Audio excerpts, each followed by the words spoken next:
Nothing hurts quite like being told you're not good enough. When Alfhild's betrothed called her too plain and too poor, those words carved themselves into her heart like a blade. Now she stands at a slave market with a handful of copper coins. Her father's farm is failing.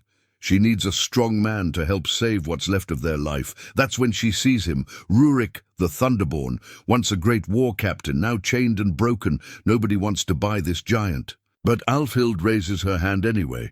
She thinks she's buying help for her farm. He thinks he's entering another prison. Neither one is looking for love. But what happens when two people who've given up on themselves find exactly what they didn't know they needed?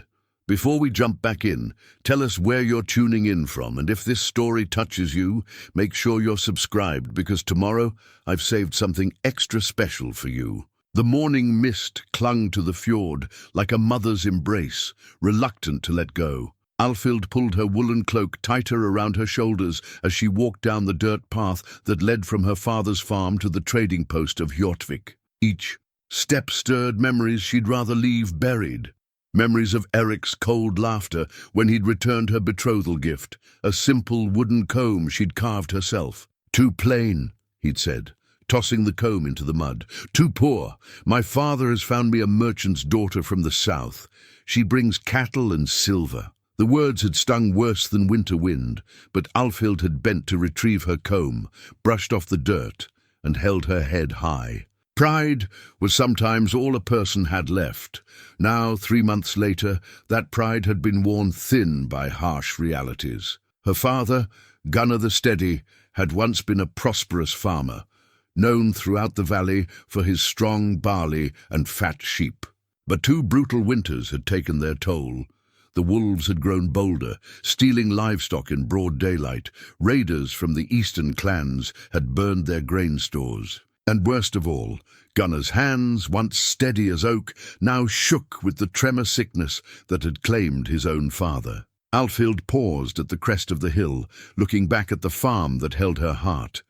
The longhouse sat squat and solid against the mountainside, its turf roof green with summer grass. Smoke curled from the central fire pit where her father would be sitting, trying to mend a broken plough with fingers that no longer obeyed his will.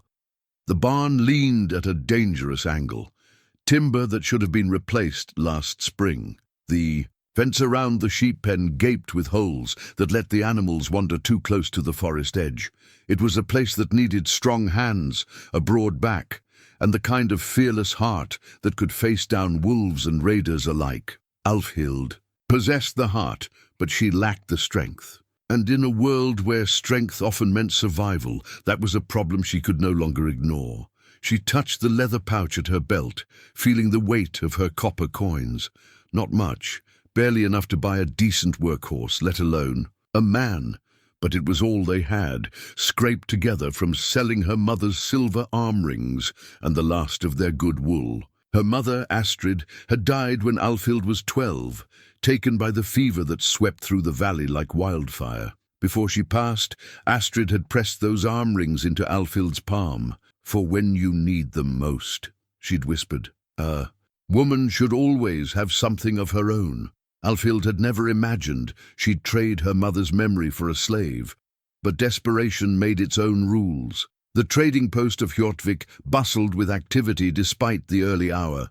Merchants hawked their wares from wooden stalls, iron tools, amber jewelry, lengths of fine cloth dyed in colours bright as summer flowers.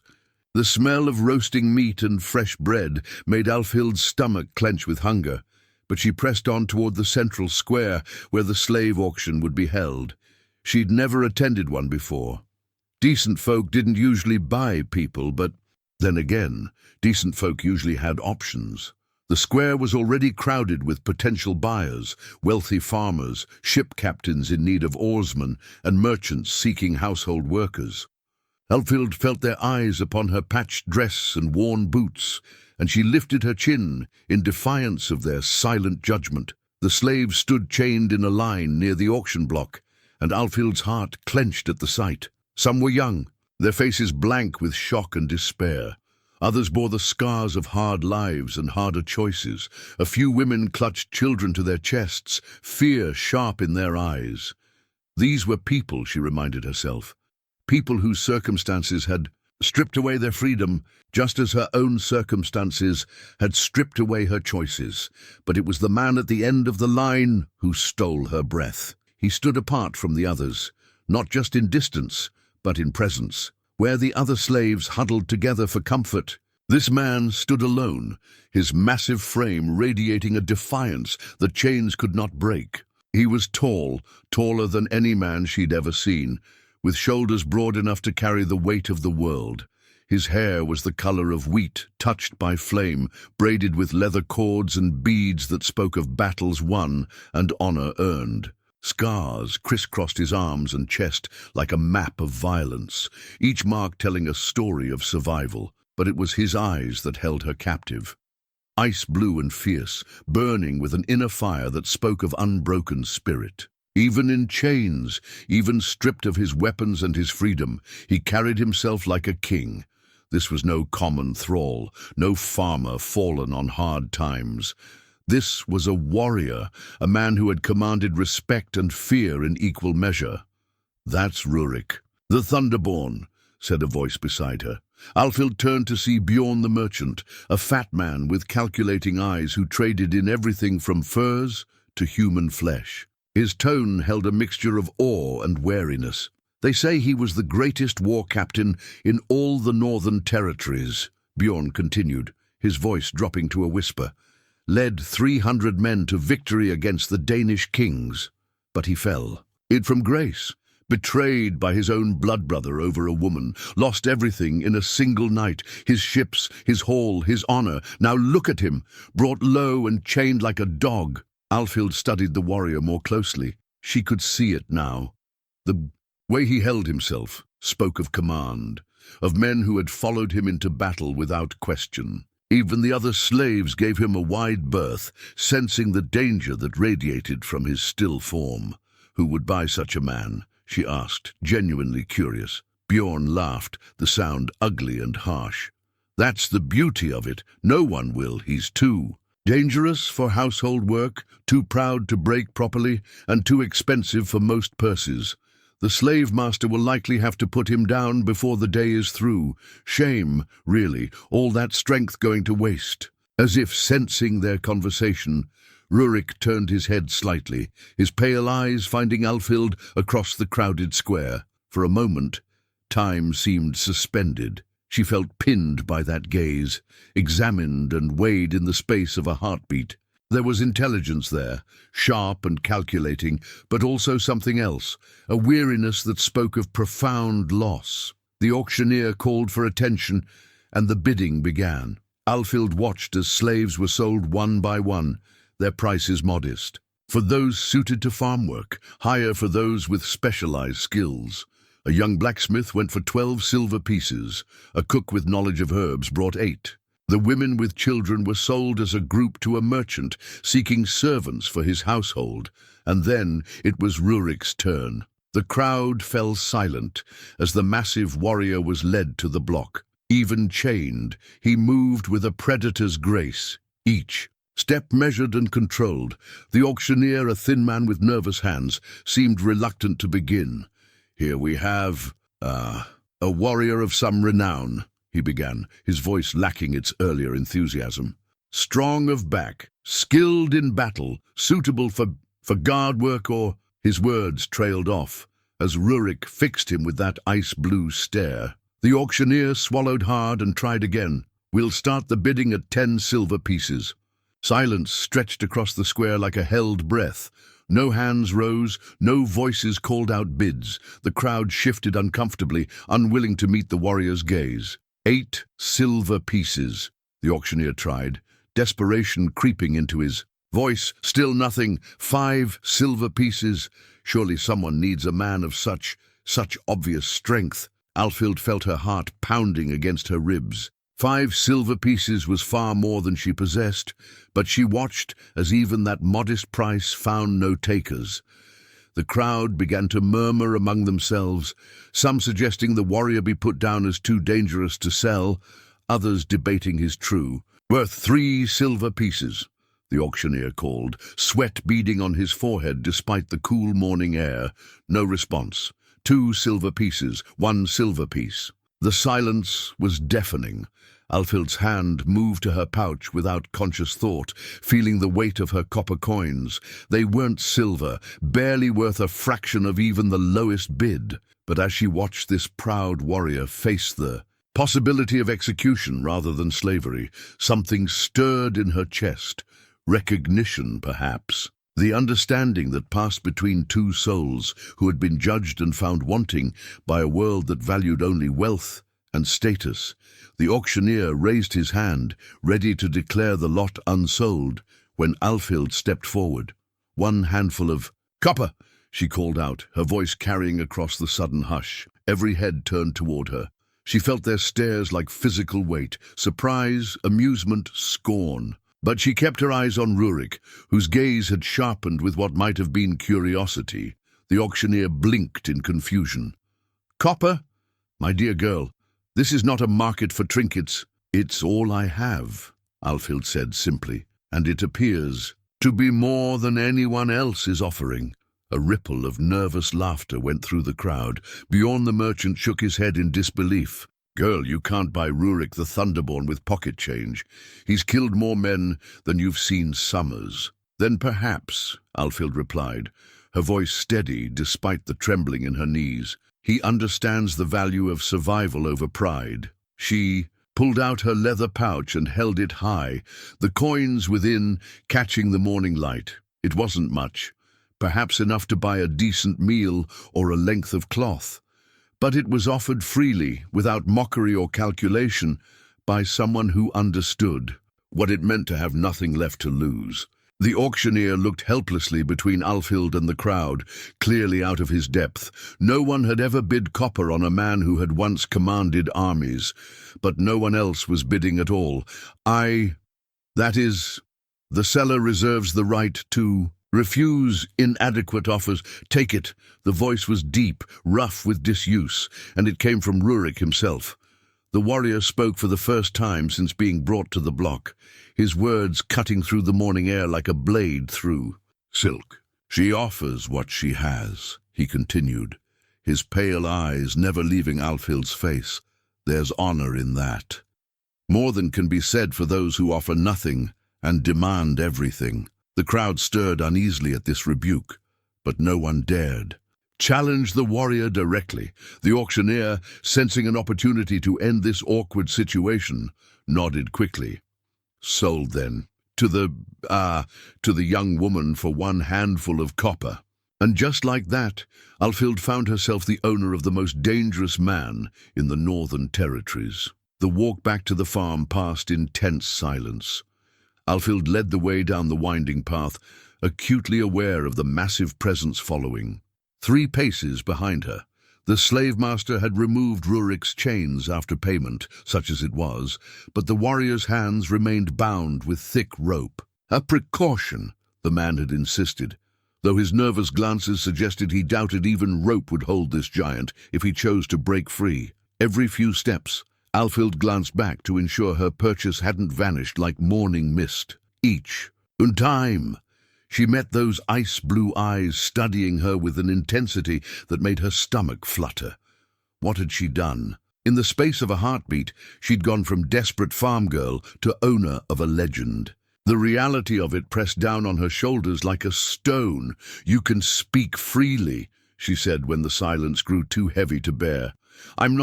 I don't know how to do this." "Own someone, I mean." Rurik's expression didn't change, but something shifted in his gaze. "Then we have that in common. I don't know how to be owned." His voice carried the weight of mountains, deep, steady, dangerous. It was the voice of a man accustomed to command, not servitude. Alfhild wondered if she'd made a terrible mistake. The farm came into view as they crested the final hill, and Alfhild saw it through new eyes, through the eyes of a man who had once commanded ships and armies. The sagging barn, the patched roof, the sheep pen held together with hope and fraying rope. It was a far cry from the great halls where warriors like Rurik belonged. "This is it," she said, trying to keep the apology out of her voice. "It's not much, but it's honest work," Rurik interrupted, his tone surprisingly gentle. "There's no shame in that." The door to the longhouse opened before they reached it, and Gunnar emerged, leaning heavily on his walking stick. Alfhild's father had always been a large man, broad-shouldered and strong, but the tremor sickness had stolen his substance, leaving him thin and fragile. His eyes, however, remained sharp as winter stars. "Daughter," he said, his gaze moving past her to the bound giant. "I see you've brought home more than supplies." "Father, this is Rurik. I've brought him to help with the farm." Gunnar's weathered face revealed nothing, but Alfhild caught the slight tightening around his eyes. "Rurik, an interesting name. I once knew a Rurik, a great war captain, who served the northern kings, but that man is surely dead by now, claimed by battle or time." "Time claims us all," Rurik replied quietly. "Some deaths are simply slower than others." The two men studied each other across the yard, and Alfhild sensed an understanding pass between them, the recognition of warriors who had seen too much, lost too much. Her father nodded slowly. "Come inside then. We'll eat, and then we'll talk about what needs doing." The interior of the longhouse was warm and smoky, lit by the central fire pit, and oil lamps hung from the rafters. It was a comfortable space, worn smooth by generations of her family, but Alfhild found herself seeing it anew through Rurik's presence. The warrior had to duck to avoid the ceiling beams, his massive frame making the space seem suddenly small. She prepared a simple meal, barley porridge, dried fish, and the last of their good ale. As she worked, she was conscious of Rurik standing motionless by the door, his bound hands a constant reminder of the strange situation they'd created. Her father sat in his chair by the fire, watching the warrior with the patience of a hunter. "You can untie him," Gunnar said finally. "If he meant us harm, rope wouldn't stop him anyway." Alfhild hesitated, then found her knife and approached Rurik carefully. He held out his hands without being asked, and she began cutting through the thick cords. His wrists bore deep marks from the chains, and she winced at the sight. "Thank you," he said simply, when the last cord fell away. They ate in relative quiet, the only sounds the crackling of the fire and the distant bleating of sheep. Rurik ate slowly, savoring each bite, as if remembering what real food tasted like. Alfhild found herself stealing glances at him, noting the way he held himself, alert, ready, dangerous, even in repose. "Tell me about your troubles," Rurik said, suddenly addressing Gunnar directly. "A farm doesn't fall to ruin overnight." Gunnar set down his wooden spoon and flexed his shaking hands. "2 hard winters. Wolves grown bold enough to take sheep in daylight. Raiders from the east who burned our grain stores last spring. And these," he held up his trembling fingers, "the same sickness that took my father. Makes it hard to hold an axe steady. The raiders, do they still come? They test us, probe our defenses. They know we're weak, but they haven't pressed the attack. Yet." Rurik nodded thoughtfully. "They're waiting for you to weaken further, or for winter, when desperation makes people careless." He turned to Alfhild. "Is this why you needed a strong back, to fight raiders?" The question hung in the air like smoke. Alfhild felt heat rise in her cheeks. I hoped you could help with the work, mend the barn, fix the fences, help with the harvest. I didn't think about fighting. I'm not a warrior." "No," Rurik agreed, his pale eyes studying her face. "But you have a warrior's courage. Walking into that auction, bidding on me with copper coins. That took heart. Or foolishness," she muttered. "Sometimes they're the same thing." A crash from outside made them all freeze. It was followed by the panicked bleating of sheep and the howl of wolves, too close, too bold. Gunnar struggled to his feet, reaching for the old sword that hung above the hearth, but his shaking hands could barely grip the hilt. Rurik was already moving, flowing toward the door with fluid grace despite his size. "Stay inside," he commanded. his voice carrying the authority of long command. "You don't have weapons," Alfhild protested. "You don't even know the layout," but he was already gone, disappearing into the night like a shadow given form. Through the open door they could hear chaos in the sheep pen, snarling, bleating, the splintering of wood. Alfhild grabbed a long knife from the kitchen and started for the door, but her father's hand caught her arm. "Wait," he said, though his eyes were fixed on the darkness outside. "Let's see what our copper coins have bought us." The sounds of struggle continued for several long minutes. Crashes, growls, the whistle of something heavy cutting through air. Then, suddenly, silence. Alfhild and Gunnar exchanged worried glances. The quiet stretched on, broken only by the nervous shuffling of the remaining sheep. "Rurik?" Alfhild called into the darkness. No answer. She was preparing to venture outside when a figure emerged from the shadows. Tall, blood-spattered, carrying something large and limp over one shoulder. Rurik stepped into the circle of light, cast by their doorway, and Alfhild saw he held the carcass of a massive grey wolf.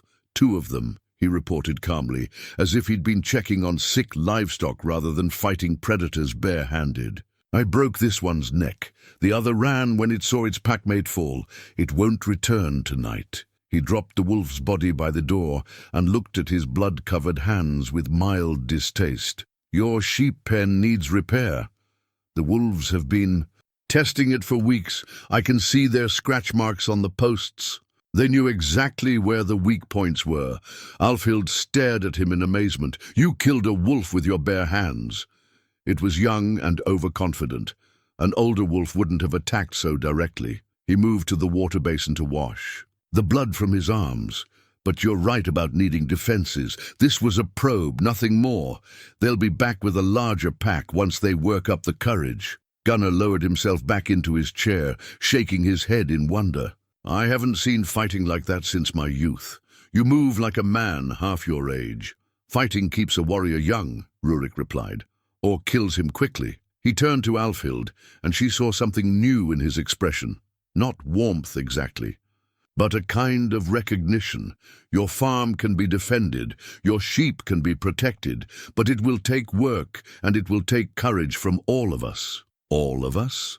Alfhild repeated. "You bought more than a laborer today," Rurik said quietly.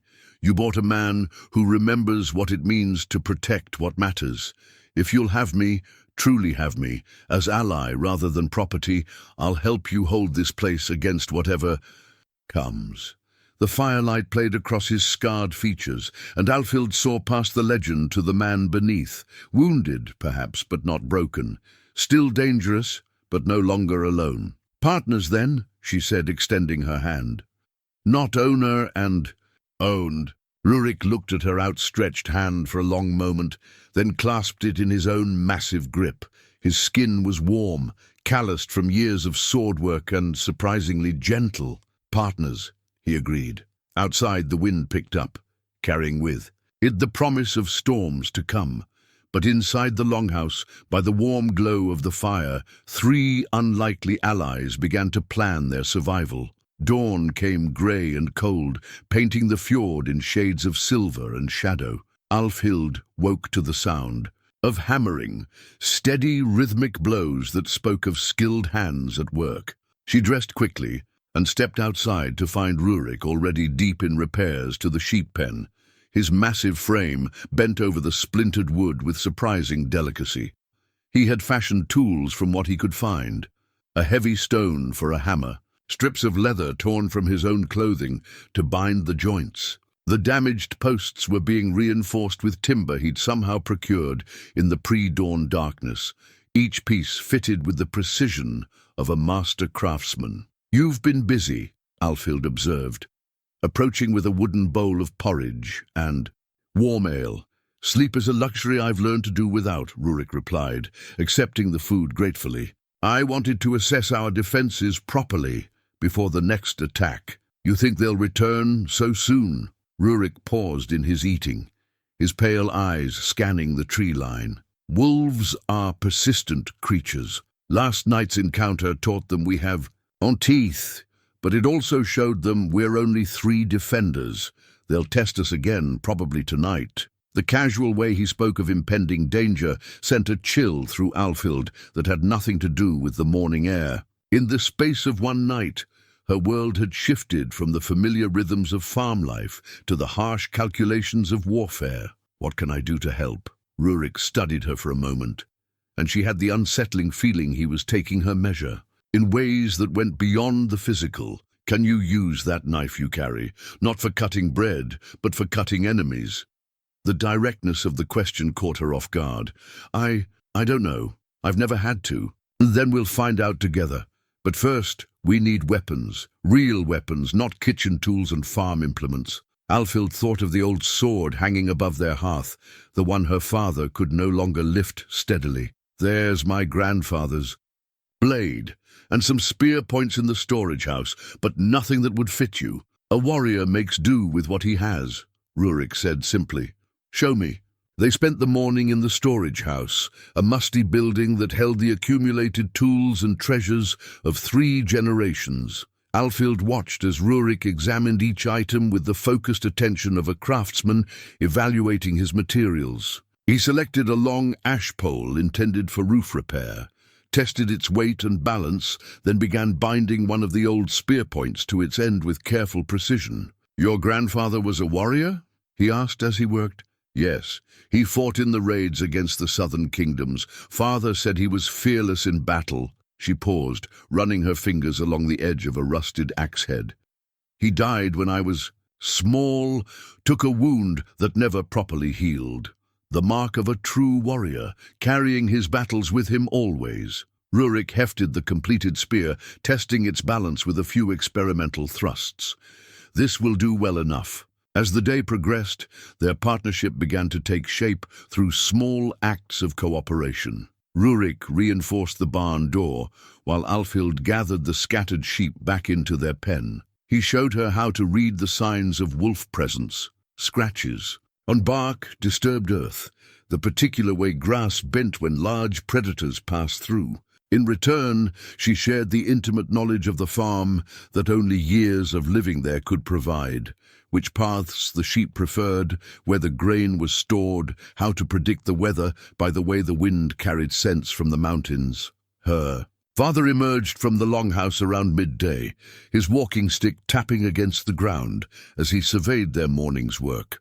The transformation was remarkable. What had been a vulnerable, ramshackle collection of buildings was beginning to look like a defensible position. "You've done more in one morning than I managed in a month," Gunnar admitted, his voice carrying both gratitude and the bitter taste of his own limitations. "Fresh eyes see problems differently," Rurik replied diplomatically. "And I had good materials to work with. Your grandfather built well. The foundations are solid." Alfhild caught the kindness in his words, the way he offered her father dignity rather than pity. It was a small thing, but it spoke to a character that went deeper than mere physical strength. They ate their midday meal outside, using the excuse of watching for threats to enjoy the pale sunshine. Alfhild found herself studying Rurik when she thought he wasn't looking, trying to reconcile the gentle giant who shared porridge with her father with the deadly warrior who had killed a wolf barehanded. There was a stillness to him, a quality of controlled power that reminded her of the deep pools in the fjord, calm on the surface, but holding depths that could be dangerous to explore. "Tell me about your fall," she said suddenly, then immediately regretted the boldness of the question. Rurik's spoon paused halfway to his mouth. For a moment she thought he wouldn't answer, but then he set down the bowl and spoke quietly. "I trusted the wrong man, Magnus Ironhand, my blood brother, my closest friend, my second in command. We had sworn oaths by fire and steel, promises that should have bound us until death." His voice carried no anger, only a weary acceptance that somehow made the betrayal worse. "There was a woman, Seagrid the Fair. She chose me over him, and he couldn't bear it." "What happened?" "He waited until I was away on a trading mission, then spread lies about my loyalty to the king. Claimed I was planning rebellion, gathering ships for my own use. When I returned, I found my hall burned, my men scattered or dead, and a price on my head. Rurik's hands tightened into fists, then slowly relaxed. Seagrid was dead too. Magnus claimed she died in the fire, but I knew better. She would have been his final vengeance, taking from me the thing I valued most. Alfhild felt her heart clench at the raw pain in his voice. I'm sorry. To lose everything because of one man's jealousy. I lost everything because I trusted. Poorly, Rurik corrected. A warrior's first duty is to know his enemies. My mistake was believing my greatest enemy could never be my closest friend. The afternoon brought new challenges. While repairing the roof of the chicken coop, Alfhild noticed riders approaching from the east. 3 men on horseback, moving with the easy confidence of those accustomed to taking what they wanted. Her blood chilled as she recognized the lead. "Rider, Torvin Redbeard," she called down to Rurik, who was reinforcing the barn door. "One of the raiders who burned our grain stores." Rurik straightened slowly, his hand moving instinctively to where a sword should hang at his hip. Finding nothing there, he picked up his makeshift spear instead. "How many men does he usually travel with?" "More than 3, Alfhild replied, scrambling down from the roof. "Which means these are scouts, or he's testing our new defenses," Rurik finished grimly. "Go inside and get your father. Whatever happens, don't come out until I call for you. I'm not hiding while you face them alone." "You're not hiding," Rurik said firmly. "You're protecting your father and maintaining our final line of defense. If they get past me, you'll be all that stands between them and everything you hold dear." The riders had reached the outer edge of their property now, close enough that Alfhild could see Torvin's rust-colored beard and the casual way he rested his hand on his sword hilt. This was no social visit. Remember what I said about warriors. "Encourage," Rurik murmured as she hesitated. "Sometimes they're the same thing."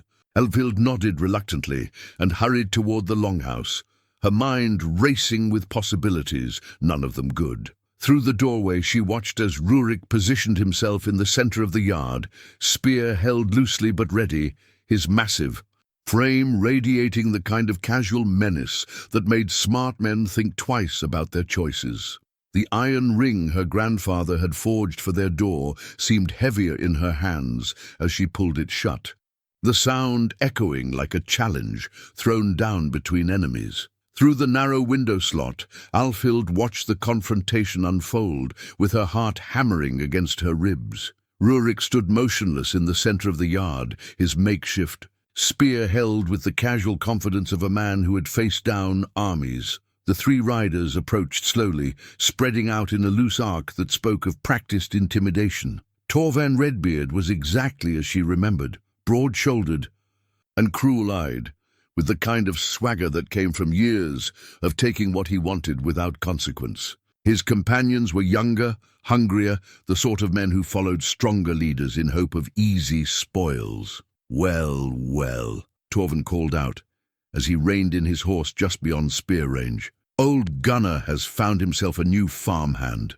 a large one. I'll grant you that, large enough," Rurik replied calmly. His voice carried across the yard with the kind of quiet authority that made horses shift nervously and wise men reconsider their intentions. Torvin's eyes narrowed as he studied the giant before him. "You're not from around here, stranger. I know every man worth knowing in these parts, and I've never seen your face. Perhaps you haven't been looking in the right places." The casual dismissal in Rurik's tone made Torvin's face flush red above his beard. "Careful, farmhand. You're speaking to Torvin Redbeard, and I don't take kindly to smart mouths." "I'm speaking to a man on a horse who seems to have lost his way," Rurik corrected. "This is private land, and you weren't invited." Behind the door, Alfhild felt her father's hand settle on her shoulder. Gunnar's eyes were bright, with something that might have been pride as he watched the exchange. "That's how a warrior speaks," he murmured. "No fear, no backing down. Your Rurik has steel in his spine." Torvin dismounted with deliberate slowness, his hand resting on his sword hilt in a gesture meant to intimidate. "I think there's been a misunderstanding, farmhand. This valley pays tribute to me and my men. Protection money, you might call it. Old Gunnar here is behind on his payments. Protection from what? Rurik asked, genuine curiosity in his voice. From accidents, burned barns, slaughtered livestock, men who might get hurt trying to defend property that isn't really theirs anymore. Torvin's smile was all teeth and malice. Dangerous things happen to farms that don't have proper protection. Rurik nodded thoughtfully, as if considering this wisdom. I see. And what does this protection cost? For a farm this size, half the harvest, plus whatever livestock we deem fair compensation for our services. Half, Rurik repeated, his tone mild. That seems excessive for protection that apparently hasn't protected much so far. Torvin's companions laughed at this, but their leader's expression darkened. You think you're clever, don't you? Let me explain something to you, stranger. I've been collecting tribute in this valley for 3 years. No one has ever refused my terms and lived to plant another season. 3 years, Rurik mused. And in all that time, you've never encountered actual resistance. That must have been pleasant for you. The casual dismissal was like a slap across Torvin's face. The raider drew his sword in one smooth motion, the steel singing as it cleared the scabbard. His companions followed suit, flanking their leader with weapons drawn. Last chance, farmhand. Kneel and beg for mercy, and maybe I'll let you crawl away with your life. Rurik shifted his grip on the spear, and suddenly his entire demeanor changed. The mild-mannered giant vanished, replaced by something far more dangerous. His stance became predatory, balanced, ready to explode into violence at a heartbeat's notice. When he spoke, his voice carried the cold promise of winter storms. I don't kneel to men like you. Torvin lunged forward with a warrior's roar, his sword cutting through the air in a vicious arc, aimed at Rurik's neck. But the giant wasn't there anymore. He'd flowed aside like water, his spear whipping around to catch Torvin across the ribs with enough force to lift the raider off his feet. Torvin crashed to the ground, gasping, his sword spinning away across the dirt. Before his companions could react, Rurik had moved again, the butt of his spear catching one man in the solar plexus while the point traced a shallow line across the other's sword arm. Both men dropped their weapons, one doubled over and retching, the other clutching his bleeding arm in shock. Now then, Rurik said conversationally, as if he'd been discussing the weather rather than dismantling 3 armed men in as many heartbeats. Let's talk about protection. He planted the butt of his spear in the dirt and leaned on it casually, but Alfhild could see the coiled readiness in his frame. You've been taking advantage of farmers who couldn't defend themselves. That was poor judgment on your part, but understandable. Bullies always choose the weakest prey. Torvin struggled to his feet, one hand pressed to his ribs. Who? What are you? Someone who's tired of watching strong men prey on the weak, Rurik replied. Here's what's going to happen. You're going to mount your horses and ride away. You're going to spread word throughout the valley that this farm is under new management, and you're going to find an honest trade, one that doesn't require threatening families for your daily bread. You can't. We have more men. Do you? Rurik's smile was sharp as winter ice. How many men do you have, Torvin Redbeard? 20? 30? Let me tell you about numbers. I once held a fort against 200 Danish warriors with only 50 men. We didn't just survive. We broke their entire army and sent them limping home with half their number left behind to feed the crows. The casual way he spoke of such violence sent a chill through the air that had nothing to do with the autumn wind. You're welcome to test whether 30 bandits are more dangerous than 200 Danish warriors, Rurik continued. But before you make that choice, ask yourself this. How many of your men are willing to die for the privilege of stealing? Grain from farmers. Torvin and his companions exchanged glances, and Alfhild could see the doubt creeping into their expressions. Whatever they'd expected to find here, it wasn't a man who spoke of breaking armies with the same tone others used to discuss tending sheep. This isn't over, Torvin snarled, but the words rang hollow. Oh, but it is, Rurik corrected gently. It's been over since the moment you decided to threaten people under my protection. You just didn't realize it yet. The three raiders mounted their horses with considerably less swagger than they'd arrived with. As they prepared to leave, Torvin turned back for one final threat. "You can't watch them every moment, stranger. Sooner or later, my name," Rurik interrupted, his voice carrying across the yard like thunder, "is Rurik the Thunderborn. And yes, I can watch them every moment. It's what I do." The blood drained from Torvin's face as recognition struck. Without another word, he spurred his horse into a gallop, his companions racing to keep up. Alfhild burst from the longhouse before Rurik could call for them, her father close behind despite his unsteady gait. She wanted to throw her arms around the giant warrior, to thank him for defending them, but something in his expression held her back. "Are you hurt?" she asked instead. Rurik examined the spear in his hands, as if surprised to find it there. "No. But this changes things. Word will spread quickly now. Rurik the Thunderborn lives, and he's taken service with the Gunner farm. That brings both protection and danger." "What kind of danger?" Gunner asked. "The kind that comes when legends walk the earth again," Rurik replied quietly. "There are men who will see my presence here as a challenge, others who will want to test themselves against the Thunderborn, and some who will remember old grudges and decide this is their chance for vengeance." Alfhild felt the weight of unintended consequences settling on her shoulders like a stone cloak. In trying to save her family's farm, had she brought down an even greater threat upon them? But when she looked at Rurik's scarred face, she saw not regret, but resolve. Whatever storms were coming, they would weather them together. 3 days passed in deceptive peace. Word of Torvin's humiliation had indeed spread throughout the valley, but instead of bringing relief, it seemed to hang over the farm like a gathering storm. Rurik worked tirelessly, transforming their defenses with the methodical precision of a man who understood war intimately. He dug hidden pits along the approach paths, sharpened stakes for defensive barriers, and showed Alfhild how to read the signs of approaching danger in the behavior of birds and animals. But it was during the quiet moments that Alfhild found herself truly seeing the man beneath the legend.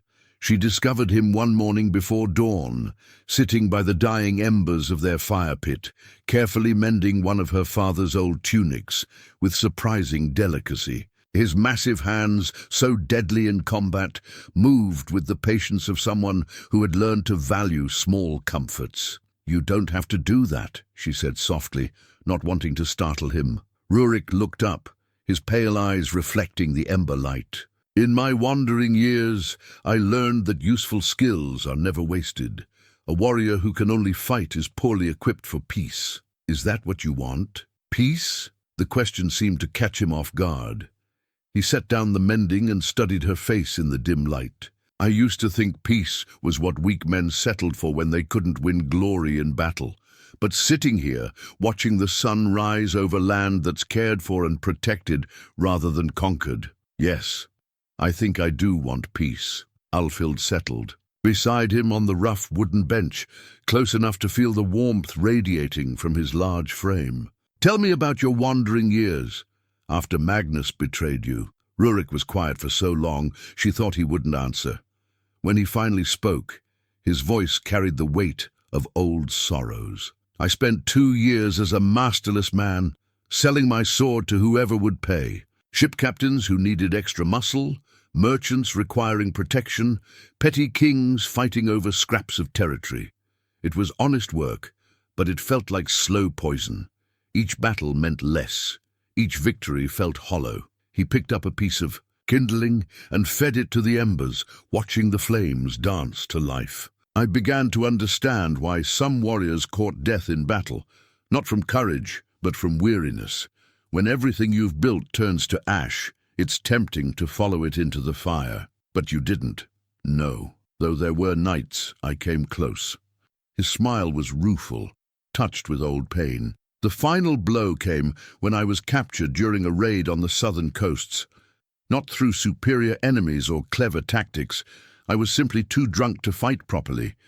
They sold me to slave traders, and I told myself I deserved it." Alfhild felt her heart clench at the raw honesty in his words. "What changed?" "You did." The simple statement hung between them like a bridge across dark water. When you raised your hand at that auction, offering copper coins for a broken legend, you reminded me that worth isn't always measured in silver and glory.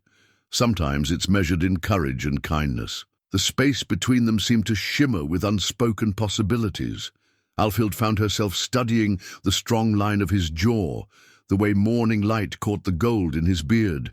This close, she could see the network of small scars that mapped his face, evidence of a lifetime spent in violence, but also of survival against impossible odds. "I should thank you," she said quietly. "For what?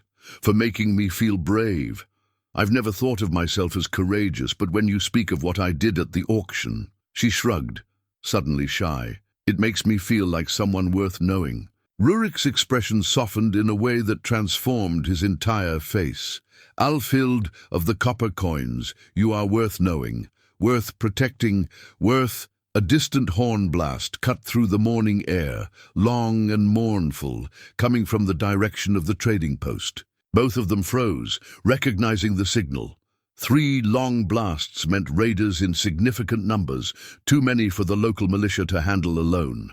"How many men does the trading post usually muster?" Rurik asked, already rising to his feet. "Maybe 30, counting boys old enough to hold spears. But they're merchants and craftsmen, not warriors." Alfhild felt ice forming in her stomach. "If someone's attacking Hortvik, then every farm in the valley becomes a target." Rurik was already moving toward the longhouse. "We need to prepare for siege." The next few hours passed in frantic activity. Gunnar, despite his shaking hands, helped move their most valuable possessions into the hidden cellar beneath the longhouse. Alfhild gathered food and water, while Rurik checked their defenses one final time, his professional eye noting every weakness. "How long can we hold out?" she asked as they completed their preparations. "Against how many?" Rurik countered. 10 men? We could hold for weeks. 50, perhaps days. 100? He shrugged with grim acceptance. "Long enough to make them pay dearly for our lives." As if summoned by his words, riders appeared on the horizon. Too many to count at first glance, moving in the organized formations that spoke of military discipline rather than simple banditry. At their head rode a figure that made Rurik's entire body go rigid with recognition. "Magnus," he breathed, the name carrying years of pain and betrayal. Alfhild squinted against the morning sun, trying to make out details. The lead rider was powerfully built, dark-haired where Rurik was fair, carrying himself with the arrogance of a man accustomed to command. A golden arm ring caught the light as he raised his hand to halt his men just beyond bow range. "Is that Magnus Ironhand? My blood brother, the man who destroyed my life?" Rurik's voice had gone flat, emotionless, but Alfhild could see the storm building behind his ice-blue eyes. "He's come to finish what he started." Magnus's voice carried across the distance between them, rich with false warmth and genuine malice. "Rurik the Thunderborn, my old friend. I heard rumors you'd found employment as a farmhand. How the mighty have fallen." "Not as far as some," Rurik called back, his tone conversational, but carrying an undertone of threat that made Magnus's horse sidestep nervously. "Oh, but I think you misunderstand your situation," Magnus replied, gesturing to the 30 armed men arrayed behind him. "I've come to offer you a choice, old friend. Join me, and we'll raid this valley together as we once did the southern coasts. Refuse, and I'll burn everything you've come to care about." Alfhild felt the world tilt around her as the true scope of their situation became clear. This wasn't about tribute or simple banditry. This was personal vengeance dressed up as conquest. "Think carefully, Rurik," Magnus continued. "You've grown attached to these people, haven't you? The old man with his shaking hands, the plain little weaver who bought you with pocket change. It would be a shame if they suffered for your poor choices." Beside her, Alfhild felt Rurik's entire frame vibrate with controlled fury.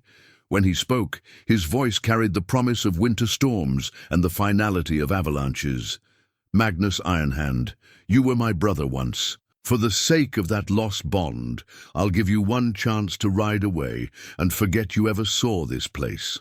Magnus laughed, the sound ugly with old jealousy and fresh malice. "Always the noble one, weren't you? Always so certain of your own righteousness. But nobility doesn't stop sharp steel, old friend, and I have 30 reasons why your nobility means nothing today." The silver Thor's hammer pendant at Magnus's throat caught the light as he leaned forward in his saddle, and Alfhild realized, with cold clarity, that they were looking at a man who had nursed his hatred for years, feeding it until it had consumed everything decent in his soul. "Last chance, Rurik. Kneel before me as you should have years ago, and I might let your precious farmers live." The silence stretched taut as a bowstring, filled with the weight of old friendship turned to poison and the promise of violence that would leave the valley stained with blood. Rurik's answer came not in words, but in action. He straightened to his full, imposing height, his makeshift spear held across his body in a gesture of unmistakable defiance. When he spoke, his voice carried across the valley like thunder rolling down from the mountains. "I kneel to no man, least of all to one who broke faith with his sworn brother." Magnus's face darkened with fury, but before he could respond, a commotion arose from the rear of his warband. Riders were approaching from the direction of the trading post, but these carried the banner of Jarl Eriksson, the regional lord whose authority theoretically extended over the entire valley. Alfhild felt a flicker of hope until she saw the grim expression on the lead rider's face. It was Olaf Greybeard, Eriksson's captain, and the 20 men with him looked like they'd ridden hard through a losing battle. "Magnus Ironhand," Olaf called, out as he approached, his voice carrying the weariness of a man delivering bad news. "By order of Jarl Eriksson, you will disperse your warband and leave this valley immediately." Magnus turned his horse to face the newcomers, his smile sharp with contempt. "Will I? And what if I choose not to recognize Eriksson's authority here? Then you'll answer to the High King's justice. Eriksson has sent word to Harald Fairhair about unauthorized raiding in his territories. You have until sunset to be gone, or face the consequences." The mention of the High King sent a ripple of unease through Magnus's men. Harald Fairhair was not a man to cross lightly, and his justice was swift and final for those who challenged his authority. But Magnus only laughed. "The High King is 3 days' ride from here, old man. A lot can happen in 3 days." He gestured to his warriors. "Besides, I'm not raiding. I'm collecting a debt from an old friend. Surely that's not against the king's law?" Olaf's eyes found Rurik, and Alfhild saw recognition dawn in the old soldier's face. "Rurik the Thunderborn, I heard you were dead." "Reports of my death were greatly exaggerated," Rurik replied dryly, "though Magnus here did his best to make them true. I remember you, lad.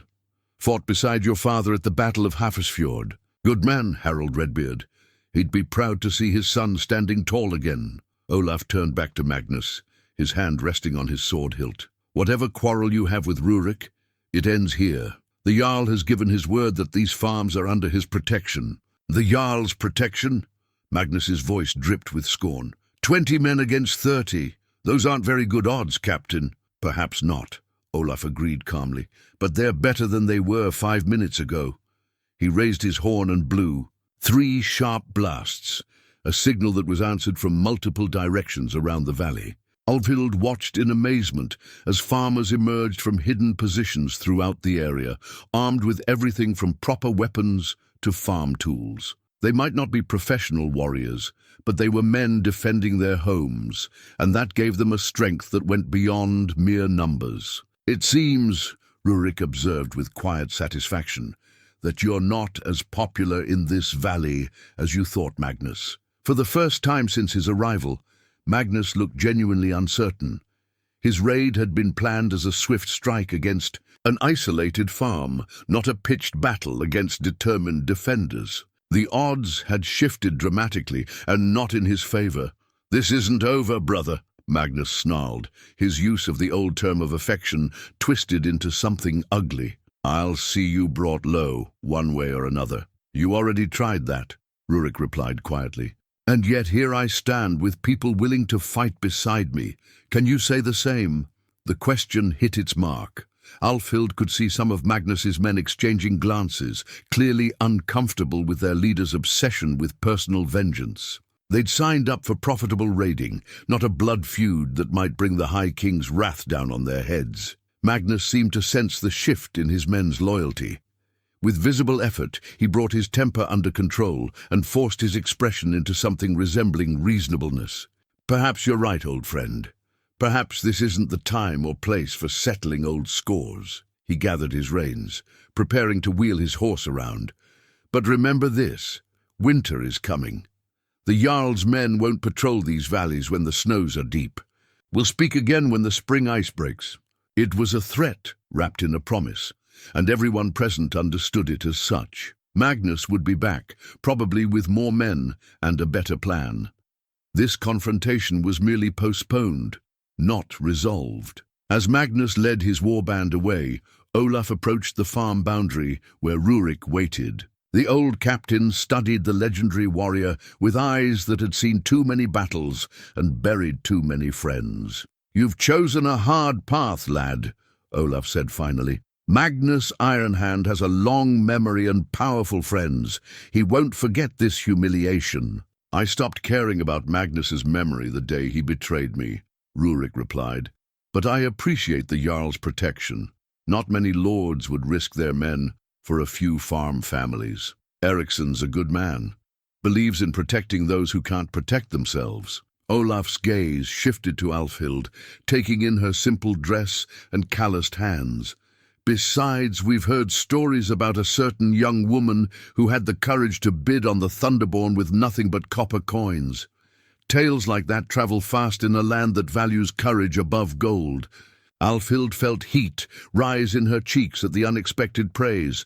"I just did what needed doing." "That's usually how the best heroes start," Olaf replied with a knowing smile. "Take care of this one, Rurik. The valley needs more people like her." As the Jarl's men departed and the volunteer defenders returned to their farms, Alfhild found herself alone with Rurik in the sudden quiet. The threat had passed, but the weight of Magnus's promise hung heavy in the air between them. "He meant what he said about winter," she said quietly. "Yes, Magnus was always patient when it came to revenge. He'll use the months ahead to plan, to gather more men, to find our weaknesses." Rurik turned to look at the farm, their farm, with eyes that saw both its strengths and vulnerabilities. "We'll need to be ready." "We?" The word slipped out before she could stop it, carrying with it all the hope and fear she'd been holding back. They'd been partners in defending the farm, allies in the face of danger, but something had shifted during the confrontation with Magnus. The way Rurik had stood protective in front of her, the fury that had blazed in his eyes when Magnus threatened harm to those he cared about. It spoke of bonds deeper than mere cooperation. Rurik studied her face with an intensity that made her pulse quicken. When he reached out to touch her cheek with surprising gentleness, she leaned into the warmth of his calloused palm. "We," he confirmed quietly, "if you'll have me, not as a purchased slave or hired protection, but as—" He paused, searching for words that could capture the complexity of what was growing between them. "As the man who makes me feel brave," Alfhild finished, covering his large hand with her smaller one.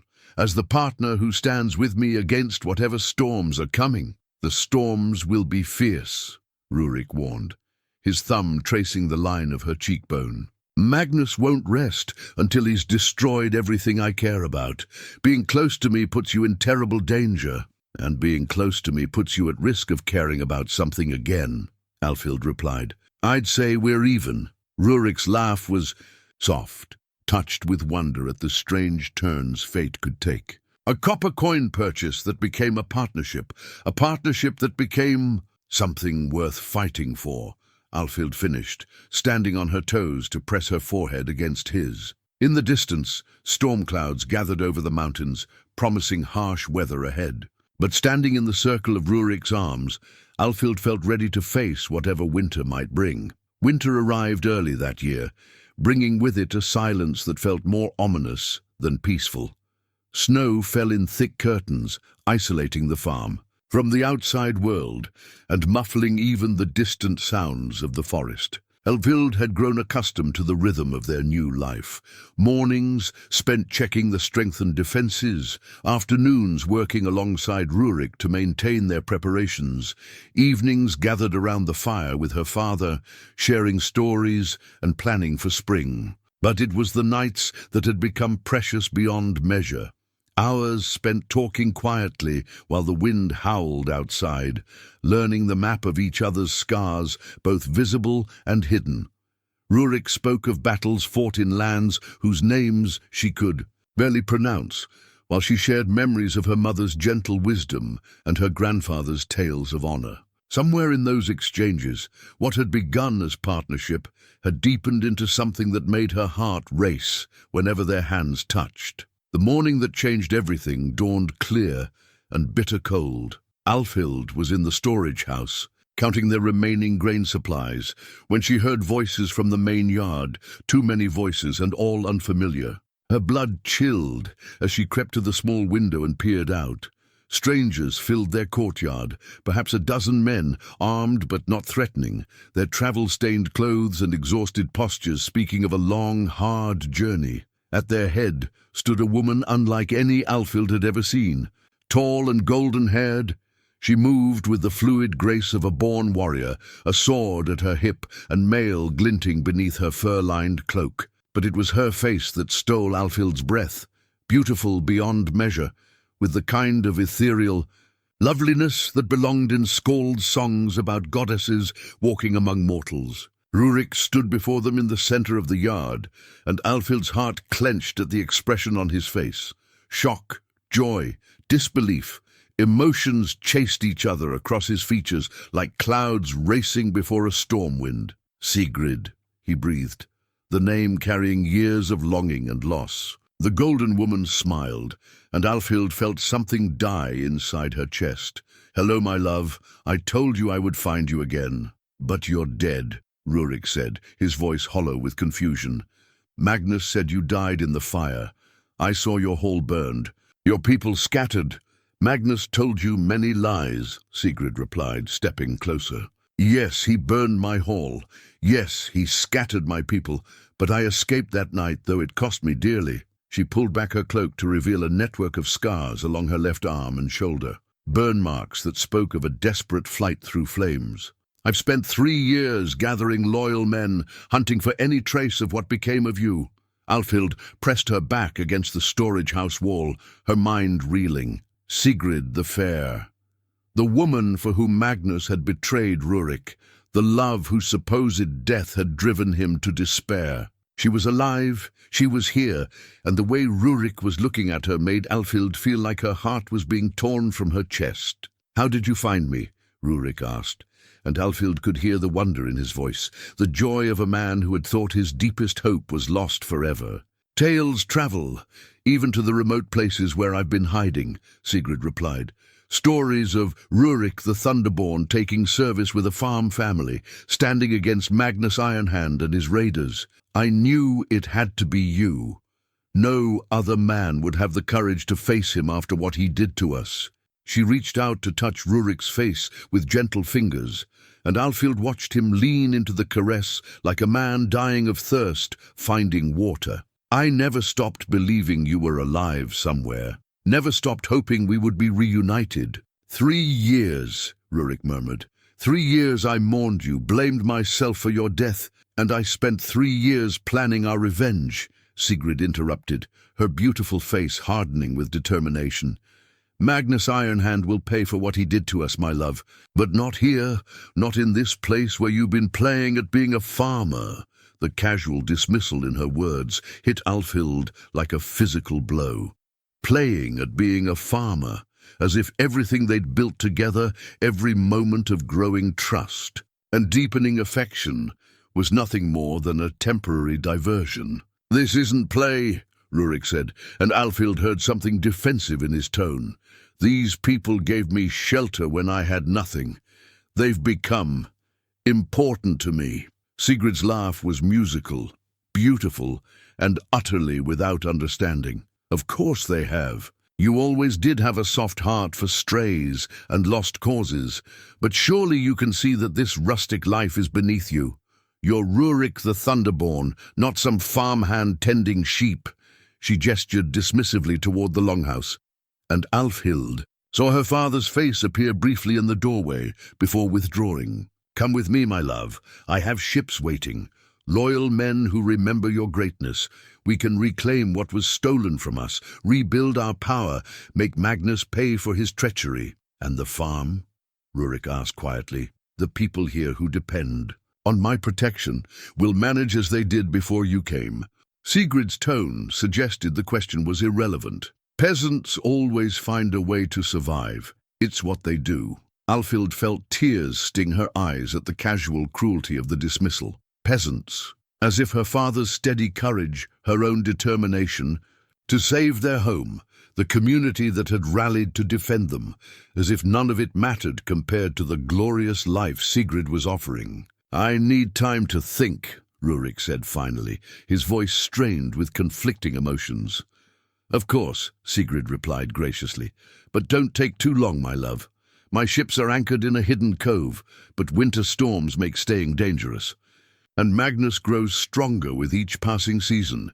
If we're to strike at him, it must be soon. She leaned forward and kissed him then, a claiming gesture that left no doubt about her intentions. Alfhild watched Rurik's resistance crumble, saw him respond to the woman he had loved and lost, and now found again. When they broke apart, Seagrid smiled with the satisfaction of a woman who knew her power. I'll camp nearby tonight. Give you time to say your farewells and gather anything you wish to bring. But tomorrow, we leave for our destiny. She swept away with her men, leaving Rurik standing alone in the snow-covered yard, like a man caught between two worlds. Alfhild waited until they were gone, before emerging from her hiding place, her legs unsteady beneath her. Rurik turned at the sound of her approach, and she saw the torment in his ice-blue eyes. Alfhild, she's beautiful, Alfhild said quietly, proud that her voice remained steady. And she's alive. You must be so happy. I thought I would be, Rurik replied, his words heavy with confusion. For 3 years I've dreamed of this moment, imagined what I would say, what I would do if I ever saw her again. But now she's here, offering you everything you lost, your old life, your power, your chance for revenge against the man who betrayed you. Alfhild managed a small smile that felt like it might crack her face. It's what you've been waiting for, is it? Rurik reached toward her, then let his hand fall. 3 months ago, yes. But now I have responsibilities here, people who depend on me, a life that means something beyond glory and gold. The hope that flickered in Alfhild's chest was dangerous, so she tried to quench it with reason. Magnus is still out there. Winter won't last forever, and when spring comes, he'll return with more men. You can't protect us forever, not alone. But with Seagrid and her ships, her warriors, you could end the threat for good by leaving you defenseless in the meantime. We survived before you came, Alfhild said, echoing Seagrid's words, though they tasted like ashes in her mouth. We'll find a way to survive after you're gone. Rurik's face darkened with something that might have been anger. Is that what you want? For me to leave with her? The question hung between them like a blade poised to fall. Alfhild looked into his tormented eyes and saw a man torn between duty and desire, between the past that called to him and the present that had given him unexpected purpose. What she wanted was to throw herself into his arms, to beg him to stay, to fight for what they'd built together. But Seagrid the Fair was everything Alfhild was not. Beautiful, noble, a fitting partner for a legendary warrior. What right did a simple farmer's daughter have to stand between such love? I want you to be happy, she said finally, the words scraping her throat raw. I want you to have the life you deserve with the woman you've always loved. Rurik stared at her for a long moment, something unreadable flickering in his expression. And what about what we've built here? What about... He stopped himself, but Alfhild heard the unfinished question hanging in the air between them. What about us? Some things are more important than our own desires, she said, each word a small death. You taught me that. Duty, honor, protecting those we care about. Seagrid has been searching for you for 3 years. She deserves to have you back. And what do you deserve, Alfhild? The question broke something inside her chest, but she held his gaze steadily. I deserve to know that the man I care about is where he belongs. And you belong with her, in the great world where legends are made. Not here, playing farmer with copper coin purchases. The echo of Seagrid's dismissive words seemed to hit him like a physical blow. Rurik's jaw tightened, and when he spoke, his voice carried a cold finality that chilled her more than the winter wind. If that's what you believe, then perhaps you're right. Perhaps it is time for me to reclaim my true destiny. He turned and walked toward the longhouse, leaving Alfhild standing alone in the snow with her heart breaking and the terrible certainty that she had just pushed away the only man who had ever made her feel worthy of love. The night that followed was the longest of Alfhild's life. She lay awake in her bed, listening to the creak of the longhouse timbers and the distant murmur of voices from the main room where Rurik sat, talking with her father. She couldn't make out the words, but the tone was serious, heavy with the weight of momentous decisions. 3 times she rose to join them, and 3 times she forced herself to lie back down. What right did she have to intrude on a man's choice between love and duty? What could she possibly say that would matter against the pull of Seagrid's beauty and the promise of reclaimed glory? Dawn brought no relief, only the harsh clarity of a world fundamentally changed. Alfhild, dressed with mechanical precision, braided her plain brown hair with hands that barely shook and prepared to face whatever decision Rurik had made during his long night of contemplation.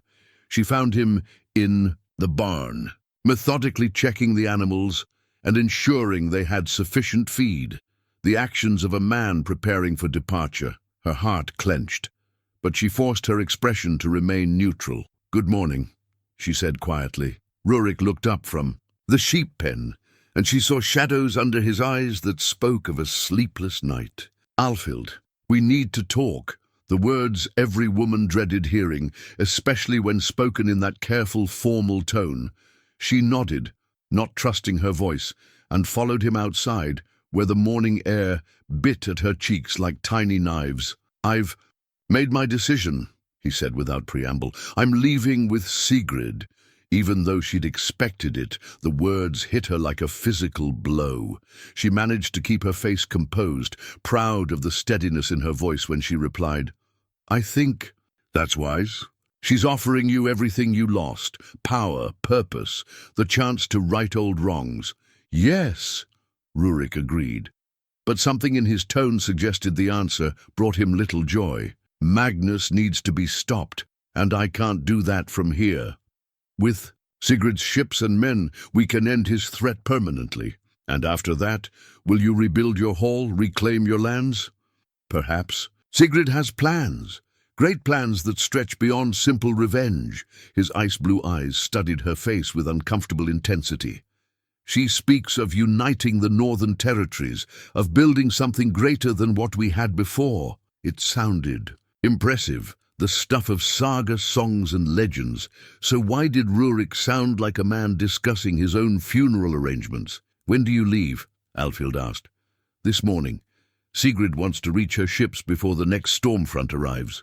He paused, his hands clenching and unclenching at his sides. "But before I go, I need to know you'll be safe. Your father's condition is worsening. I can see it in the way he moves, the frequency of his tremors. And Magnus will return with the spring thaw." "We'll manage," Alfhild said, the same words she'd spoken the night before. "We always have." "That's not good enough." Rurik's voice carried a sharp edge of frustration. "Managing isn't surviving, and surviving isn't living. You deserve better than to spend your life barely keeping wolves at bay. What would you have me do? I'm not a warrior princess with ships and armies at my command. I'm exactly what Seagrid said, a peasant who finds ways to survive. It's what we do. The bitterness in her own voice surprised her, but Rurik recoiled, as if she'd struck him.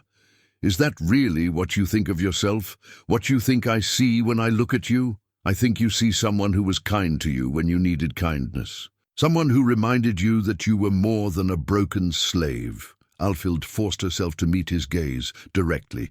But that doesn't mean I'm the woman you should spend your life with. Seagrid is your equal, beautiful, noble, strong enough to stand beside you in the great world. I'm just the farmer's daughter who had enough copper coins to buy you at market.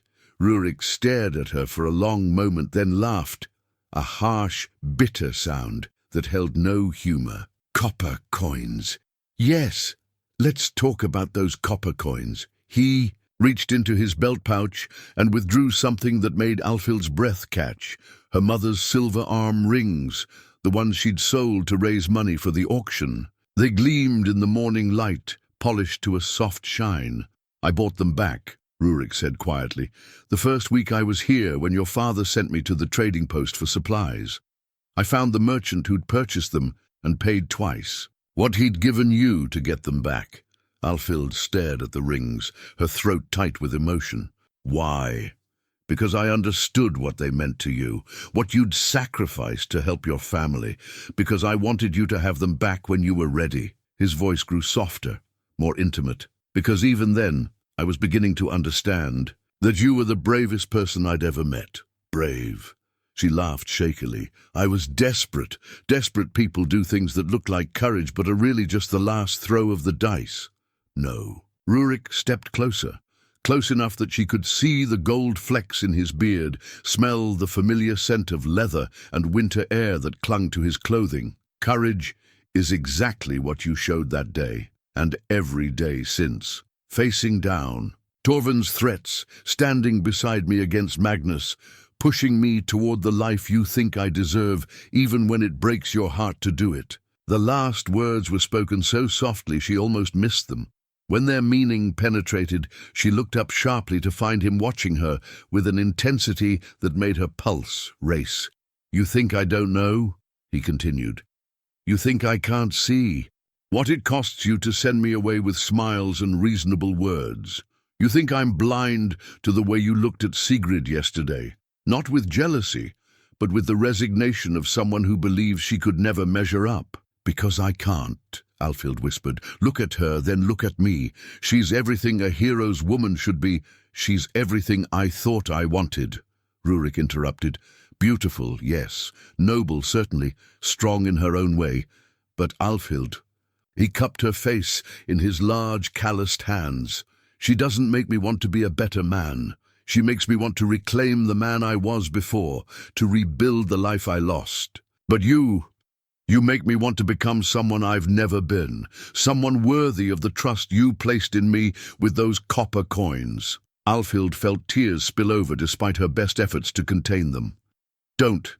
Please don't make this harder. Then it has to be harder? Rurik's laugh held a note of desperation. Last night, I sat with your father, planning how to protect you both after I'm gone. Do you know what he told me?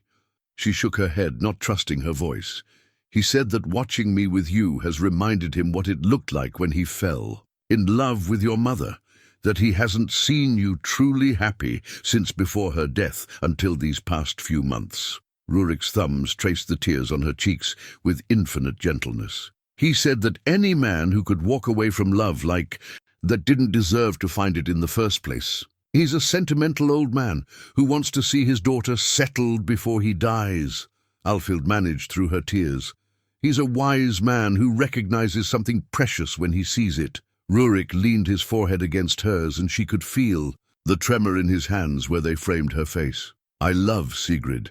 I probably always will. She was my first great love, the woman who shaped my understanding of what it meant to care for someone beyond myself. But what I feel for you, he stopped, seeming to struggle with words that could capture something too large and complex for simple expression. What we've built here isn't the echo of an old love, he continued finally.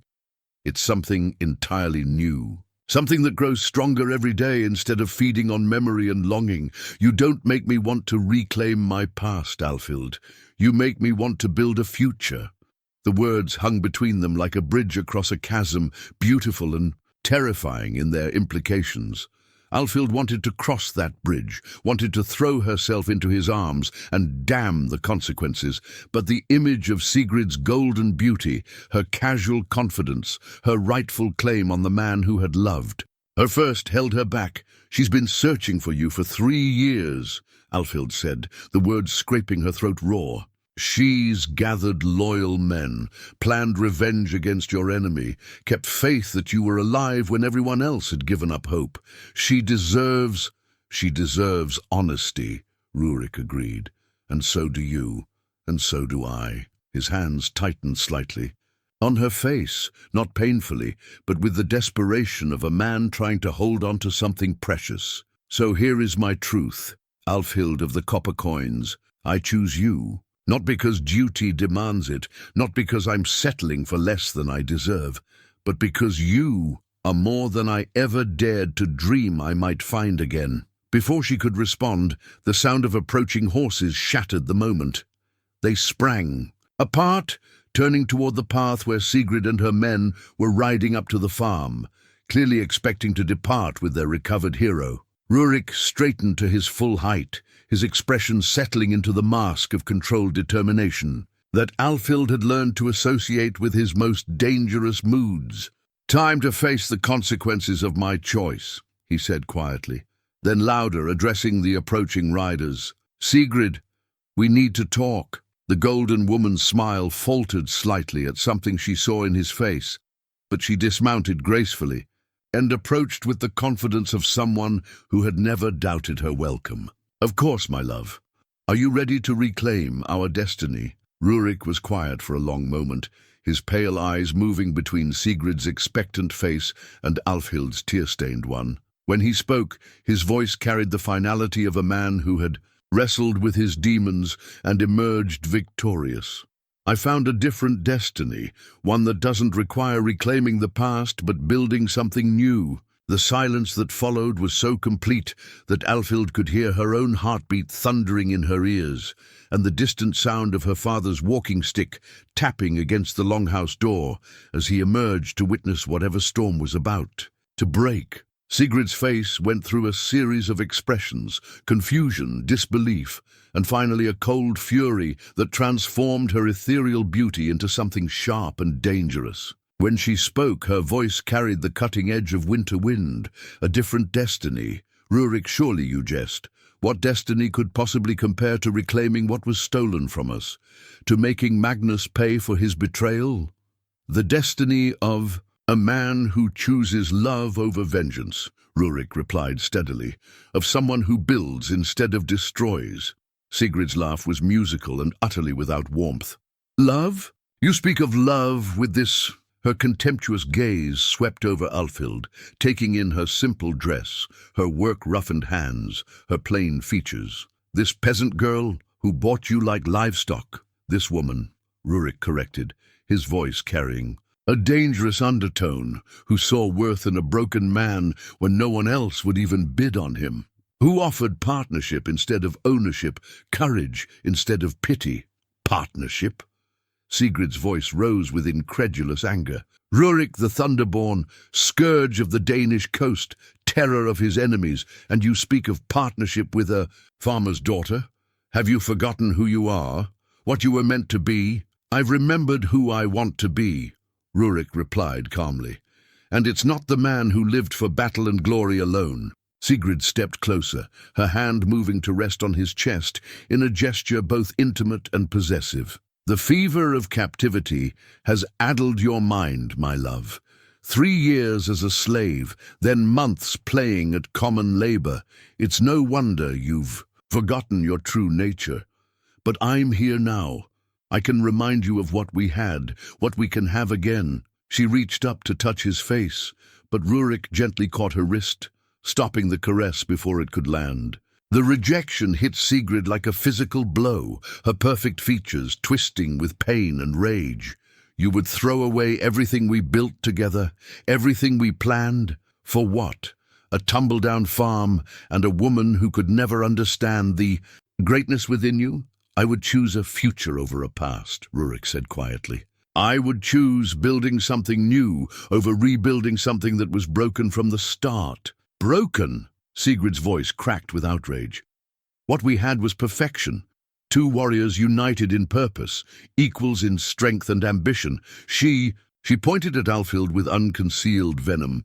She will drag you down to her level, make you content with mediocrity when you were born for legend. Alfhild felt each word like a blade between her ribs, but before she could speak, Rurik stepped forward, placing himself protectively between her and Seagrid's fury. Enough. His voice carried the authority of a man accustomed to command, and even Seagrid fell silent.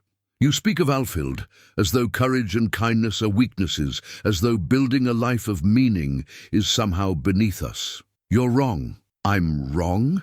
Seagrid's beautiful face contorted with bitter laughter. I spent 3 years gathering loyal men, tracking down every rumor of your fate, planning the revenge that would restore your honor. I never stopped believing in you, never stopped fighting for what we had. And this is how you repay that faith? Your faith was in a man who no longer exists, Rurik said gently. The Rurik you remember was consumed by pride and the hunger for glory. That man led his closest friend to betrayal through his own blindness. That man valued reputation over relationships, conquest over connection. He turned slightly, his pale eyes finding Alfhild's face. This woman taught me that there are different kinds of strength, that sometimes the greatest victory is not defeating your enemies, but choosing not to become them. Seagrid followed his gaze, her expression growing calculating as she studied Alfhild with new attention. When she spoke again, her voice carried a silky menace that made Alfhild's skin crawl. I see what this is, Seagrid said softly. You think you found some pure, simple love here, something uncomplicated by the realities of power and ambition. But tell me, Rurik, what happens when Magnus comes for them? When your presence here brings down his wrath on these innocent farmers? The question hit its mark. Alfhild saw Rurik's jaw tighten as the same concern that had been haunting him found voice. Because he will come, Seagrid continued relentlessly. Magnus knows you're here now, knows you've found something you care about. Do you really think he'll leave them in peace, that he won't use them as weapons against you? Then we'll face him when he comes, Rurik replied, but Alfhild could hear the uncertainty creeping into his voice. We? Seagrid laughed again, the sound sharp as breaking glass. You and your farmer's daughter against Magnus Ironhand, and however many men he brings. How many innocent people will die because of your selfishness? That's enough, Alfhild said quietly, her voice cutting through Seagrid's poisonous words like a blade through silk. Both warriors turned to stare at her, Rurik with surprise, Seagrid with contempt, but Alfhild held her ground. She might be a simple farmer's daughter, but she would not stand silent while this woman tried to manipulate the man she loved through fear and guilt. You speak of faith and loyalty, Alfhild continued, addressing Seagrid directly, but everything you've said has been designed to make Rurik doubt himself, doubt the choice he's made. That's not love. That's possession. Seagrid's eyes flashed, with dangerous fire. You dare lecture me about love, you little— Yes, I dare, Alfhild interrupted, stepping forward to stand beside Rurik. Because I know what it means to love someone enough to let them go, if that's what's best for them. I tried to send him away with you because I thought it would make him happy. But you're trying to drag him away because you can't bear the thought that he might have found something better than what you offer. The confrontation hung in the balance, 3 people whose choices would shape not just their own fates, but the future of everyone they cared about. The silence that followed Alfhild's words was broken by the thunder of approaching hoofbeats. Many horses, moving fast, coming from the direction of the eastern passes. All 3 of them turned toward the sound, and Alfhild felt ice form in her stomach as she recognized the tactical formation of the riders cresting the hill. Magnus Ironhand had returned, but not with the modest warband he'd led before. This time he commanded at least 60 men, armed and armored for serious warfare rather than simple raiding. At their head rode Magnus himself, his dark hair streaming behind him like a battle banner, his face set with the grim satisfaction of a man who had finally cornered his prey. "It seems," Seagrid said with bitter irony, "that your choice has been made for you." Rurik's expression hardened as he assessed the approaching force. 60 men against 3, impossible odds even for the legendary Thunderborn. And unlike the autumn confrontation, there would be no intervention from Jarl Eriksson's forces. Winter had closed the passes, isolating the valley from outside help. "Get inside," Rurik commanded, his voice snapping with military authority. "Bar the doors and don't come out until this is finished." "No." Alfhild's refusal surprised even herself, but she held firm as both Rurik and Seagrid stared at her in shock. "We face this together, or not at all." "Alfhild, this isn't what?" she interrupted. "My fight, my choice. You said we were partners, Rurik. Partners don't abandon each other when the battle turns desperate."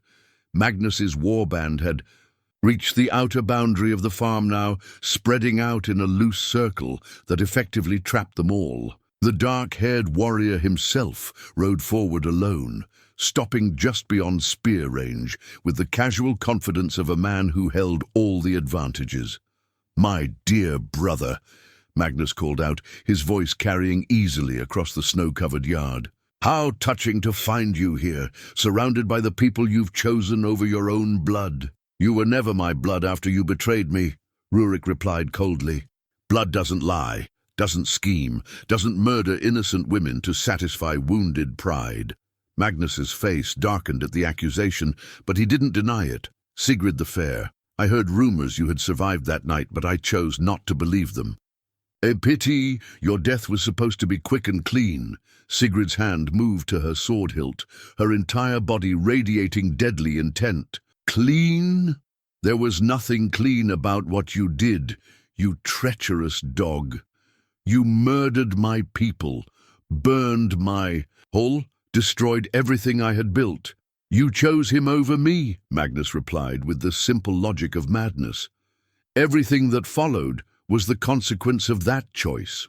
So now you've come to finish what you started?" Rurik asked, his makeshift spear held ready despite the hopeless odds. "Oh, I've come for much more than that." Magnus's smile was sharp with malicious pleasure. "You see, brother, I've had months to plan this moment, to consider exactly how to make you suffer for the humiliation you caused me." He gestured to his men, and Alfhild watched in growing horror as they began to move with practiced precision. Some dismounted to set fire to the barn and storage buildings. Others herded the sheep into a tight group before drawing their swords. The message was clear. Everything Rurik had worked to protect would be destroyed before his eyes. "Stop!" Rurik's roar carried across the farmyard like thunder. "Your quarrel is with me, Magnus. Leave them out of this." "But they're the whole point," Magnus replied with false reasonableness. "You see, killing you would be too simple, too quick, but making you watch as everything you care about burns, that's a revenge worthy of the pain you've caused me." Alfhild felt her father emerge from the longhouse behind them, his walking stick tapping against the frozen ground as he positioned himself beside his daughter despite his trembling hands. Old Gunnar might be failing in body, but his spirit remained. "Unbroken. You want to fight, Magnus Ironhand?" Gunnar called out, his voice steady despite his physical frailty.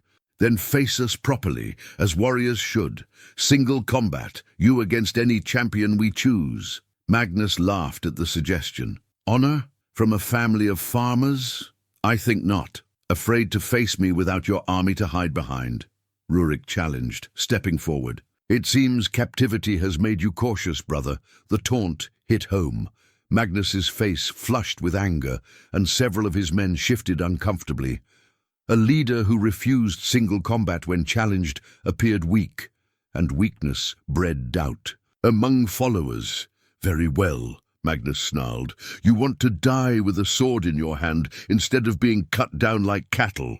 So be it, But when I'm done with you, your precious farmers will still burn. And if I win, you won't. But if I do, Rurik pressed, you and your men leave this valley and never return. Magnus considered this, his calculating gaze moving between Rurik's determined face and the farm that represented everything his former blood brother had chosen over their shared past. If you somehow manage to defeat me, Magnus said finally, my men have orders to kill everyone here anyway. Your death will be meaningless, brother. It was then that Seagrid stepped forward, her hand resting on her sword hilt, her voice carrying the authority of someone accustomed to command. Not if I'm leading them instead. The words hung in the winter air like a challenge thrown down between enemies, and Alfhild suddenly understood the true scope of the choice that was about to unfold. Not just between love and duty, but between the very nature of what it meant to protect those you cared about. Magnus stared at Seagrid with the expression of a man watching his carefully laid plans crumble. What are you suggesting, woman? I'm suggesting that your men might prefer to follow someone who actually keeps their word, Seagrid replied coolly. Single combat between you and Rurik. If he wins, we all leave peacefully. If you win, she shrugged with elegant indifference, then you can burn whatever you like. And why would you betray him for me? Magnus asked suspiciously. Sigrid's smile was sharp as winter steel. Because I'm tired of chasing ghosts. If Rurik chooses death defending farmers over life reclaiming a glory, then perhaps he was never the man I thought he was. Alfhild felt the words like ice in her veins, but when she looked at Rurik, she saw not betrayal, but understanding in his pale eyes. He knew Seagrid well enough to recognize the game she was playing and trusted her enough to let her play it. Very well, Magnus said finally. Single combat it is. To the death, no quarter asked or given. To the death, Rurik agreed. The two, former blood brothers, faced each other in the center of the snow-covered yard, while Magnus's men formed a loose circle around them. Alfhild found herself pressed between her father and Seagrid, watching the man she loved prepare to fight for their lives against impossible odds. Magnus drew his sword, a magnificent blade that caught the winter light like captured fire. It was a weapon worthy of kings, perfectly balanced and sharp enough to split hairs. Rurik hefted his makeshift spear, the ash pole and bound iron point that had served him well enough against wolves and bandits, but seemed pitifully inadequate against such crafted steel. Last chance to kneel, brother, Magnus taunted as they began to circle each other. I might make your death quick if you beg properly. I've done enough kneeling for one lifetime, Rurik replied calmly, and I told you before, I don't kneel. To men like you. Magnus lunged with the speed of a striking snake, his blade whistling through the air where Rurik's head had been a heartbeat before. But the giant warrior wasn't there anymore. He'd flowed aside like water, his spear point tracing a shallow line across Magnus's sword arm. The dark-haired warrior hissed in pain and surprise, but recovered quickly, launching a series of attacks that would have overwhelmed a lesser opponent. Steel rang against ash and iron as Rurik gave ground, using his longer reach to keep Magnus at bay while looking for an opening. It was a battle between experience and fury, between cold calculation and burning hatred. Magnus fought with the desperate intensity of a man whose entire identity depended on this victory, while Rurik moved with the patient deadliness of someone who had found something worth living for. The turning point came when Magnus, frustrated by his inability to break through Rurik's defense, attempted a risky overhand strike designed to shatter the spear shaft. But Rurik had been waiting for exactly such a move.